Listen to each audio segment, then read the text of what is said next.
Ladies and gentlemen, it's always exciting in the world of chess when we notice a young prodigy coming up the ranks and defeating a bunch of players in epic style. Well, in this video, I will take you through the 4 recent games from somebody named Miao Yi Lu from China. She is only 12 years old, and she has been playing some unbelievable chess. First of all, for anybody her age, which is already very young, she's one of the highest rated players in the world.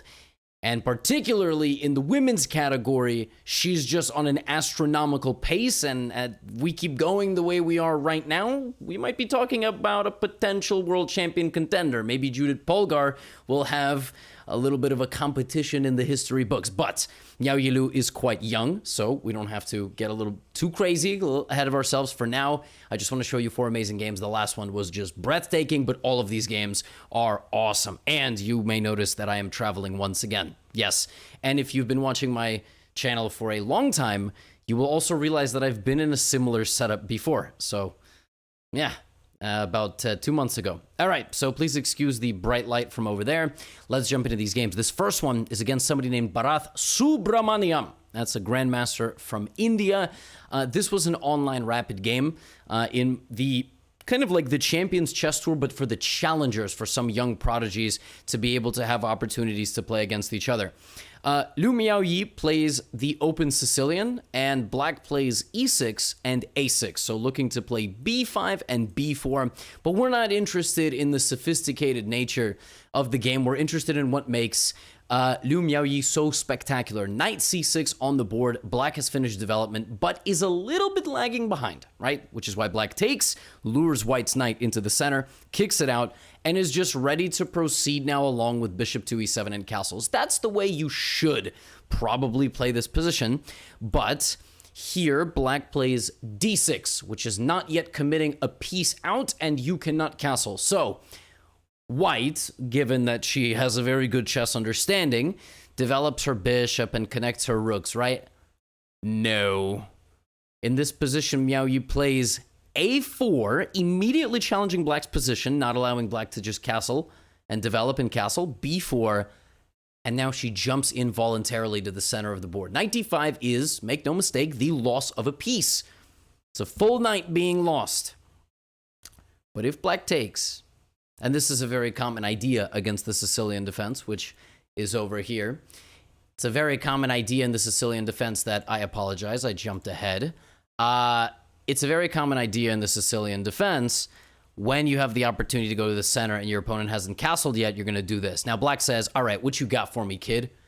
That's a full knight. Now, by the way, Bharath might be like 14, so I doubt he was speaking like that to Miaoyi, but e takes d5, and Black covers up. Now, from this point forward, White just goes belligerently on the gas pedal. Not really, because she can't drive. Bishop g5. All right? Well, maybe she can drive, but she should be a little young for that skill. Bishop g5 targets the knight. It's very hard for Black to move here, because the move f6 drastically weakens light squares, and White will be able to just get in there at a moment's notice. Instead of that, Black does this, and she does not stop for a second. She goes bishop g5 and queen h5, and then bishop h3. So both of her bishops have been activated on this diagonal, and Black really only has barely any move.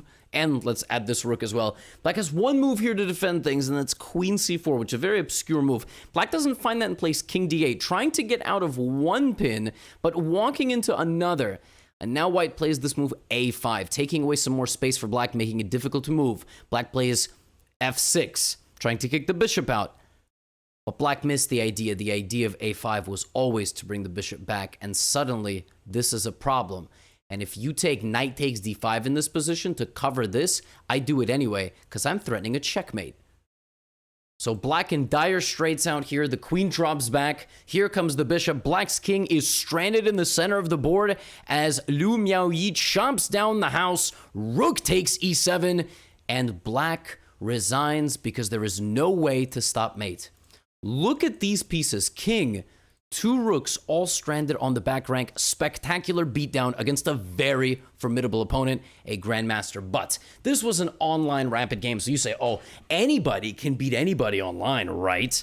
Well, let's take a look at an over-the-board game that she played recently against Bilaslava Krasteva, or Krasteva, Bulgarian player. 2287 FIDE rated over-the-board game. Another Sicilian defense, and this time, white plays knight c3 and this very interesting line where you bring the queen out early and voluntarily retreat it. It's a fascinating system. You'll notice that in the last game, white put a knight on d4. This is an exotic way of playing, and you'll put the bishop out this way and play long castle. It's only gotten popular recently, like literally in the last 2-3 years, which is the incredible thing about chess. If you're watching this right now in 2022, then first of all, Liu Miaoyi is still 12 years old. If you're watching this like 4 years from now in the YouTube algorithm, she's probably 16. You're going to Google this person after this is over and go, wait, what are you talking? It's not a 12-year-old chess prodigy. She's 16. Well, she might be world champion at that point. So that's number one. Number two, things in chess go through various stages of being popular or even existing. That's the fascinating thing about chess knowledge. Things are constantly being invented. So b3, bishop b2, and both sides have castled. Now, what does both sides castling mean? Warfare. f4, g4, sacrificing a pawn. That's just a full pawn. Make no mistake. Black plays e5 first and then takes. And white just plays knight h3. Like, I don't care. I mean, your options were to take my pawn on g4 or not take it. And I would have just played g5, h4, f6, right? Beat everybody down. So what does black do? Black gets in there with the knights. White plays a very nice move. King b1. Always a useful move when trying to begin attacks and just preemptive defense. Notice that the engine already likes white's position. It was not really thrilled with black's idea to anchor the knight on g4. Bishop to d7. Now we kick the knight out. If black retreats back to c6, which is a very natural retreating square, white will continue. Rook g1, bishop e2, getting this knight out of there, and then launching devastation over here. So instead of that, black walks in forward and attacks the queen. What does the queen do? Slides out of the way. Knight goes here. And suddenly black's in a lot of trouble, all right? Because this is threatened. This is an idea. Bishop a3, bishop d6 is an idea. Rook g1 is some sort of idea, right? You got all sorts of... That's not what just happened in this game, but that's an idea. Knight takes f5 is played. Pawn takes f5, bishop f5. Black has sacrificed material in order to try to defend herself, but I don't think it's going to work. All right, and the sign of any good chess player is to understand how the position is transitioning from attack to just positional play to strategic play to long-term play. White here plays c4, anchors in the knight, and now plays c5. Completely changing focus. All right, my attack is no longer going to work over here, so now, right, the bell tolls down the center of the board. dc5, knight jumps out, attacking the queen, and now here, white could take on e6 for sure and try to get a light-scored bishop on this diagonal, but instead of that, white jumps into g6. This bishop now has to move. The bishop does move. Rook d6. Look at this incredible piece coordination. Every piece is getting a turn. Every piece is useful, by the way, as well. Literally every piece that Liu Miaoyi has here is useful. Queen e4, and now very bad things are about to happen on the h7 square, and white begins knocking down the dominoes. First, the bishop. The bishop collapses. The queen takes the rook. Knight takes on f4. The knight is being sacrificed like this, right? Because you cannot take. Queen h7 on the way, and she has arrived. Knight g6, and just when the king thought he was running to safety, finally, on move 32, moving something she hasn't moved the entire game, rook to d1, cutting the escape, and the escape is totally occupied by white. There's nothing the black king can do, which is why this game only lasted a few more moves, as white just brought in every single piece. Liu Miaoyi did this without any pawns, basically. She just used her pieces, she just attacked, queen g8, and bishop g6, and knight d5, and I mean, she just swarmed. Black resigned because black was literally about to lose all her pieces. Like, this king was going to go here, she was going to take the rook, something like this, and this was just going to be game over. But that's only 2 out of 4 games. Got 2 more. And you can't just win games with the white pieces. You obviously have to win games with the black pieces too. Oh, spoiler alert, I suppose. But the entire video is about her, so if you haven't figured that out yet, I don't know. Sorry. So this was a game played in a I believe, a round-robin tournament. It was in Serbia. Her opponent is either Slavica Milanovic or Slavica. international master, rated 2307. We will watch it from the prodigy standpoint. So no disrespect to Mr. Milanovic. I mean, he might have been a prodigy as well, but in this case, we're focusing on the person playing with the black pieces. So this was a 4 knights. It was it? The black never played knight f6. Okay, it was a 3 knights English. Okay, this knight is feeling left out. And black plays g6. Okay, very natural, right? Bishop g7, knight e7, d6, something like this. And white attacked the center right away. So we have pawn takes d4, knight d5. Very interesting kind of gambit style approach.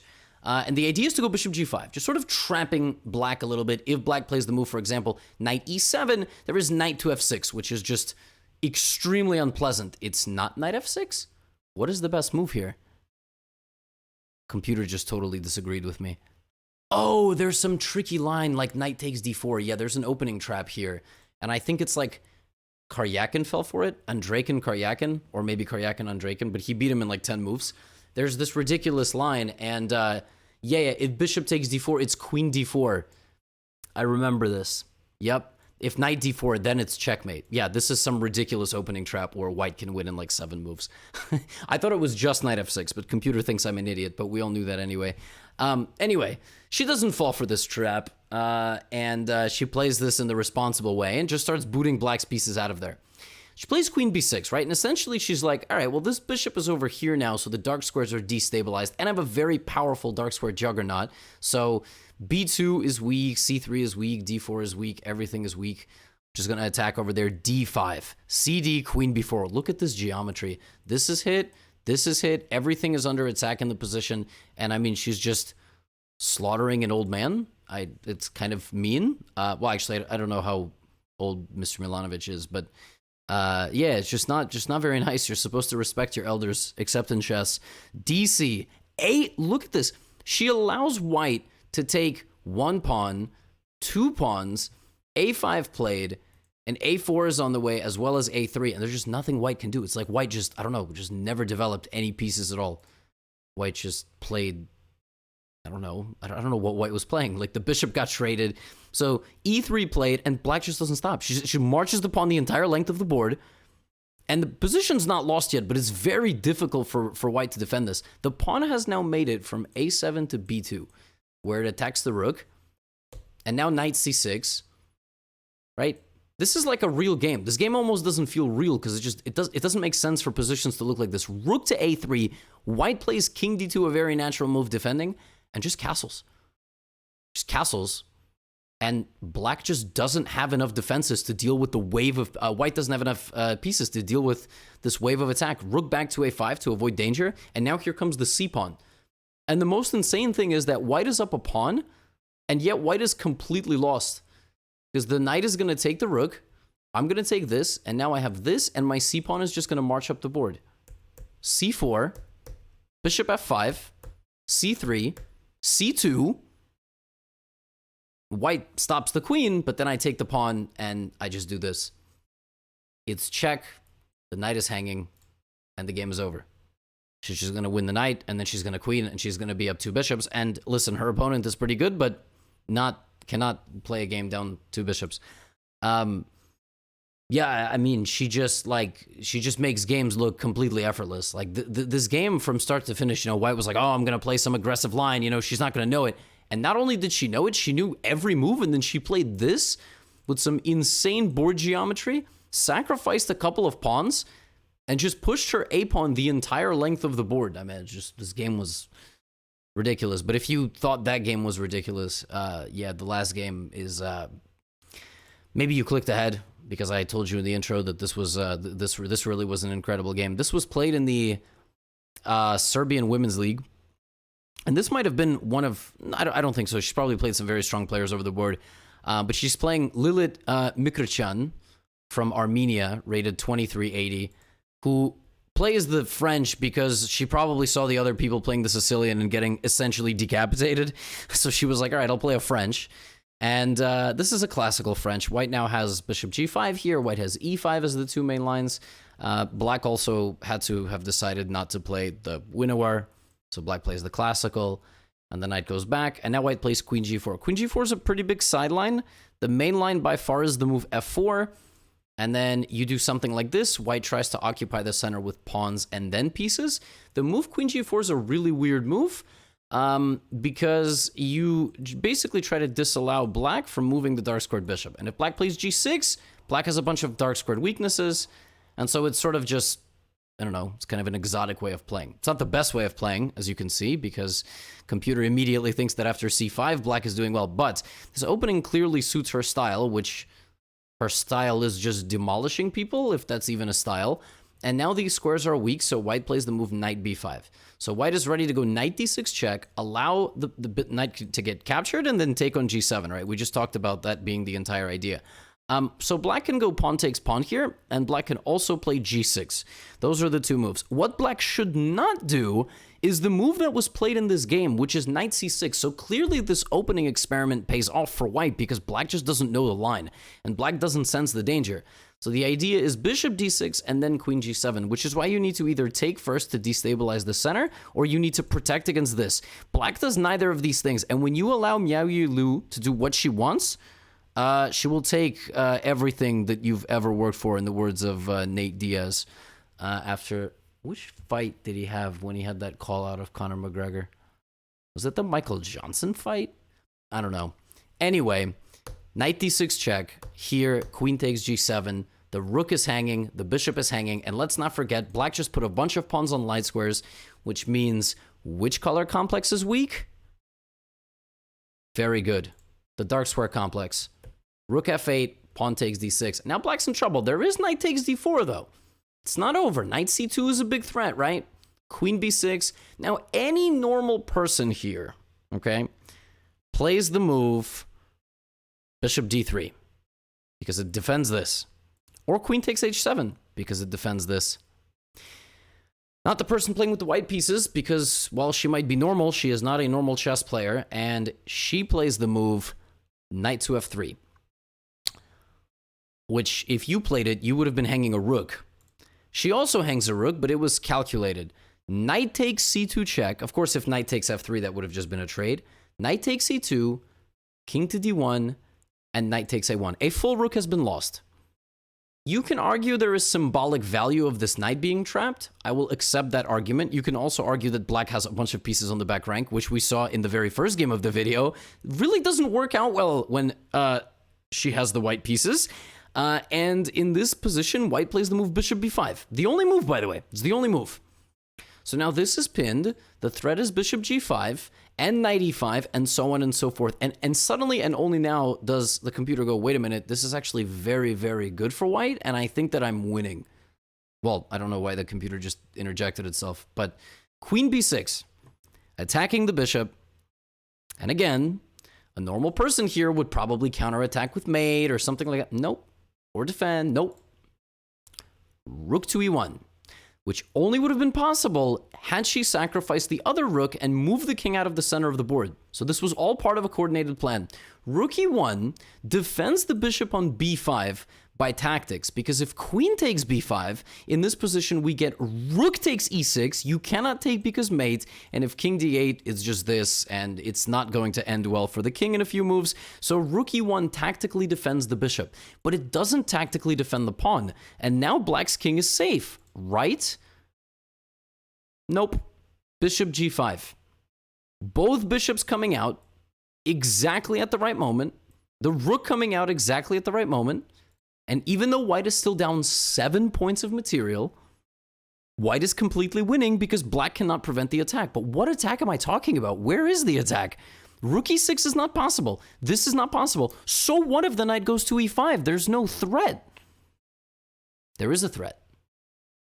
For example, like, I don't know, let's just say rook to b8, right? Knight takes f7. That's the threat. See, I don't understand. Rook f7. Where is the threat? Rook takes e6. What? Queen g8. The king is paralyzed. The rook cannot go here because that's mate. The knight cannot block because of this. So in this position, the threat is knight takes f7, shredding the fabric of the black position and losing the game completely. There is nothing you can do. Black plays the move f6. And that doesn't really stop anything because I just take. The knight is not actually defending this square because of the pin. So black plays this, and white plays knight f7 anyway. Rook f7, queen g8 check, and black resigned because if you block, I go here, and all of my pieces smother the black king to death. This position was completely nuts. She was just straight up down 7 points of material, and yet all of her pieces were doing the equivalent of taking anabolic steroids. Like, I've never seen something like this. She just brought all her pieces forward in one just breath of air. Like, this knight is just completely stuck, and she won the game. I mean, I don't know if I made that clear or not. Black resigned after the move queen g8 check because there's just nothing you can do. And Miao Yi finished that tournament with 7.5 points out of 11. She lost a few games. She lost to a couple of strong players, like 2,500 rated players. But I mean, as you can see, this is a shocking chess talent. And I think she will be devastating people's egos and rating points, hopefully for a while. She's playing a lot of tournaments in Europe right now. I think she's chasing Norm, so she might get the IM title soon. She already, I think, was 2,300, which is the FM title, but seems like she's interested in getting the IM title instead. Her FIDE rating is already 30, 40 points higher than mine, and I'm just glad that she's in another continent, so I don't find myself in the same chess tournaments as she is playing. But she has played in the US before. I think before pandemic, I remember I was playing a tournament in Philadelphia, and I think she was registered, which is actually insane, because that means that she was 9 years old playing in that tournament and beating like 2000s. So, yeah, because that was 3 years ago. That's crazy. Anyway, thanks so much for making it this far in the video. If you're a longtime viewer, you know I'm not home, but I think the travel setup we got fixed up a little bit. Camera looks better than it did in Toronto. And if you're brand new to the channel, hi, I'm not usually streaming with a giant wall of light next to me. You should watch some of the other videos.